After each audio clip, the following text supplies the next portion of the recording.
What's up? In this video I want to go through one of my royalty statements. This is for a foreign royalty payment that happened earlier this year. I'll be going through it and then I'll show you how I basically try and figure out, what to do with this information. Cool, so we'll just go through it here. There's some information above here that's a bit sensitive. I won't show. It's literally just my name and my address and a couple of other things. This is the important stuff. So there's always a payment summary at the top. That one is just to tell you which societies the stuff came from. This is specifically for the foreign royalty payment. So usually I'll get a list. So it'll be ASCAP, BMI, SACM. There'll be a bunch of places. GEMA will be in there as well. This is the from Germany specifically. But this one was it just happened to be one from Germany. So that's the only place that's sent through cash. This is the net amount that was sent through. So this is the amount that landed up in my bank account for this particular royalty payment. We can get into the various works. So for me, I know these tracks, right? I'm familiar with them. So from here, I can go back into my Spotify or into my files and go and listen to the songs to hear which ones were picked up, which ones made the most money, right? Now, there's corresponding work numbers. So if you go into your portal, you should see that each track has a work number that has come out.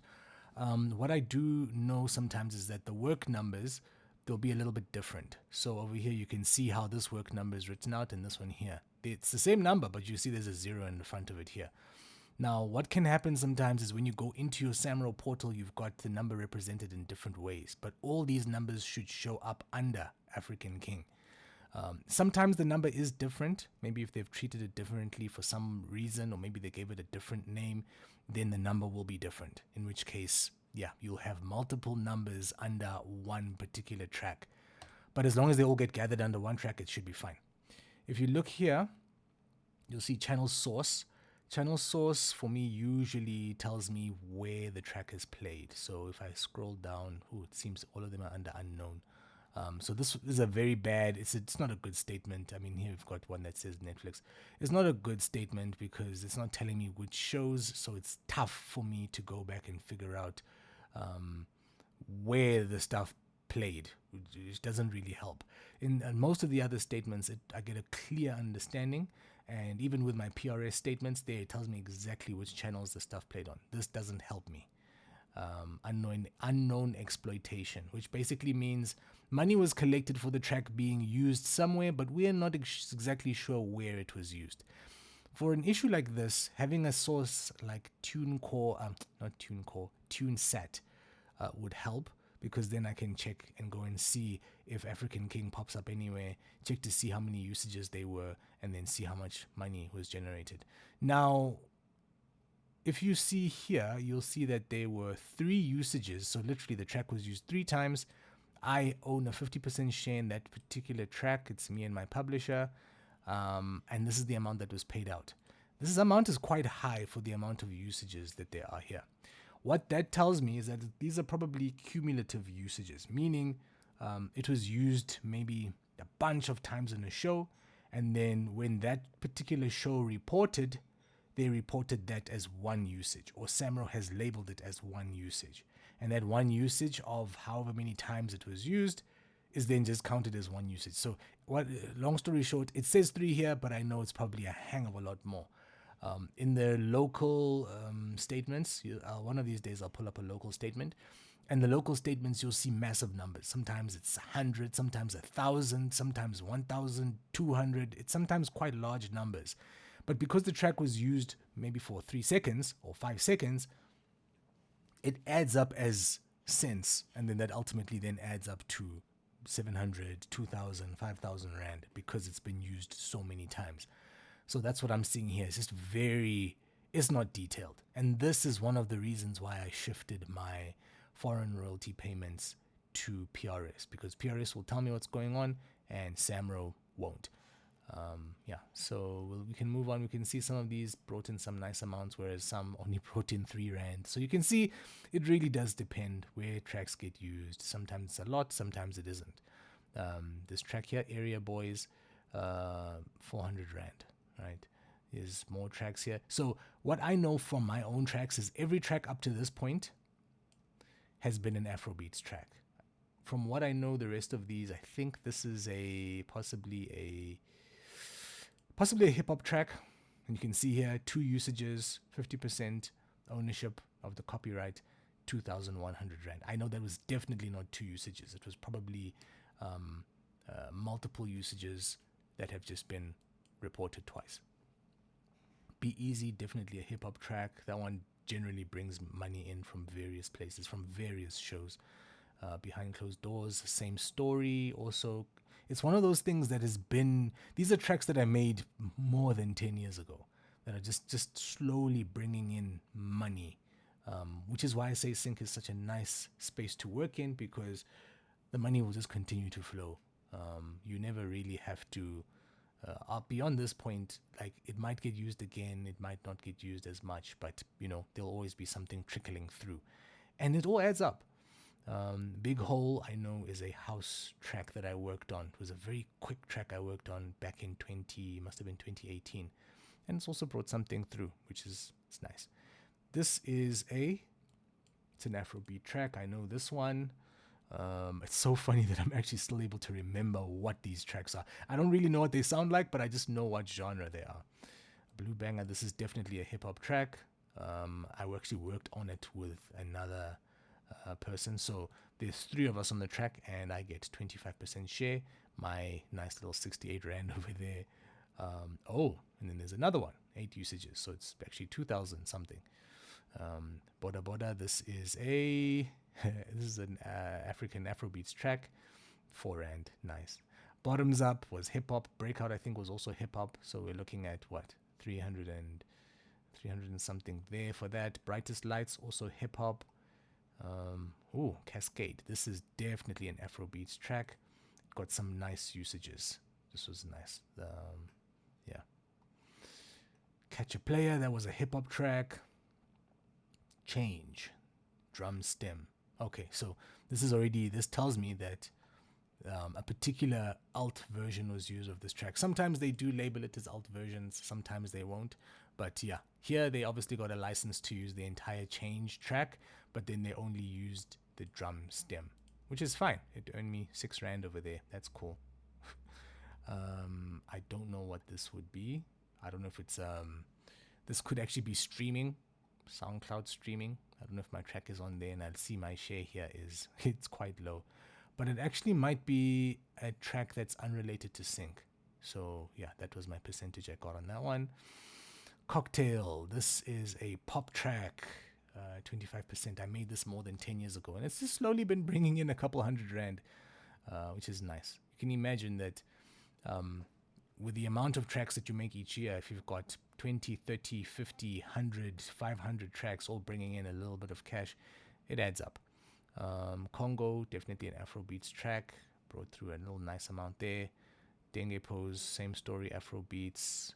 Igoli, this was also a house track. It's brought through a nice amount. Igoli, No Something.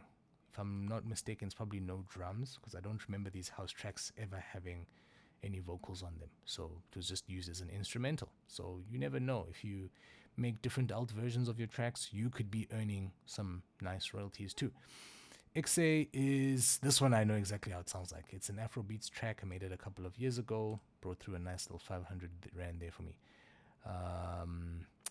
Cool, I'm not too sure about Falling Feather, but it brought through a nice amount. Family Affairs, I'm not too sure about Fly Girls. Definitely a hip-hop track. 8 Rand, more than 10 years ago, that track was made. Follow the Trail, for the life of me, cannot remember it. Fountain of Youth, I think this one was made maybe about 5 years ago. It's also an Afrobeats track, brought some nice money through. Fresh Flex, Netflix usage. Must have been used in a show. Netflix is generally very low. The payouts are ridiculous from Netflix. They always say, "Oh, get your track on Netflix," but unless you're getting a deep upfront payment, expect your usages to be quite low, and the amounts that you're going to earn are going to be even lower than that. So I'm never too keen. I never really run when I see a Netflix opportunity unless there's a big upfront payment. Fuel for the Fire. This is, I think, either a pop track or a hip hop track. Future Memories. Don't really know what's going on here, but this looks like streaming. I mean, the amounts just scream streaming. Ghetto Grace. I know this one is used on various streaming platforms. Here we go. I see them. I've heard it on multiple occasions, actually, in TV shows. And yeah, this just shows me just how little we've been earning off of it. But it's fine. Again, it adds up. Glitter, definitely a hip hop track from over 10 years ago. Still making some cash. Going up, I'm not too sure about. Greatest is a track that I did. It's a commercial track that I did. Again, I see here the percentage is a bit low, but again, there was some cash that came through. Guardian, yeah, these are all just like it's a mix, and I'm just keeping a mental note, and I'll definitely later make a physical note of what genre these tracks all are. I'm just gonna just shoot ahead, see if there's anything else that I need to go over. It's pretty much just the same amounts, all nicely placed here. I can see what's been earning, right? But the thing that I must stress is that at the end of it, I'm struggling to figure out where it was used. So I don't know what type of shows these things have been used on. It would be nice to know that if there's an Afrobeats track and it's being used overseas, what type of show it's being used in, so that I can go and watch that show and actually figure out what on earth is actually going on. Yeah. More tracks. I'm seeing a certain pattern emerging here, but I'll just continue on, and as we get to the end, that's it, right? Nice. Now, what I did is I went to ChatGPT. I dumped this entire PDF document into ChatGPT because I can, and I tried to figure out, you can pause here to see what I typed in, but I tried to figure out what's bringing in the most money for the fewest amount of views. When I eventually figured out that usages don't really count, then I realized that it didn't really matter too much. But what I did try and figure out is which tracks were bringing in the most money, and to try and figure out some kind of a unit rate, because with the local payments, there is a unit rate there, so you can usually tell how much you're earning per second. Whereas here, I'm kind of thumb-sucking the information. Anyway, what I realized going back to my tracks and looking at the names of the tracks is my Afro beats and my house tracks did the best. My hip-hop tracks from about 10 years, from about a decade ago, did a really, really good job. But my house tracks and my Afro beats tracks are the ones I'm seeing popping up here a lot. Blue Banger is in fact a hip hop track, another hip hop track. Yeah, there's quite a few hip hop tracks, but majority of them it's either like it's Afro beats, it's house, it's pop. So now I know that I can then go back, listen to those tracks, and make more. So yeah, you can see here from my ChatGPT breakdown. I'm not sure what this is. I didn't name this track, so because it's German, I can see this is a German word, but this looks like what, normal usage? I don't know what that means, but it's even said here, unusually high due to tiny share. It's a very small share, yet it's still paid that much and gave me that amount of money, according to the statement I uploaded. Pressing ahead is another one, just per the amount of usages, again, which is not accurate, but I can then go and listen to these tracks. So what I'm going to now go and do is listen to these tracks, which I think exist off of maybe 2-3 playlists that I have running on Spotify, and I'm just going to go and listen, and just to rejig and just jog my memory so I hear what those tracks sound like. And I'm going to go make more of that. I mean, if it was working well before, why beat around the bush? Like, just hammer these particular sounds down. Also, a lot of these tracks were made within the last maybe 5 or 6 years. So the sound, for as much as we might think the sound is old from 6 years ago, it's TV. A majority of it is TV, meaning the sound is actually still fairly fresh. I can still make more sounds like this, but then just update the instruments slightly according to what's happening in the commercial space at the moment. So yeah, this is how I'd pull information from it. It's not super detailed. The local one that I will do will be a lot more detailed than this one. But yeah, thanks for watching. Peace.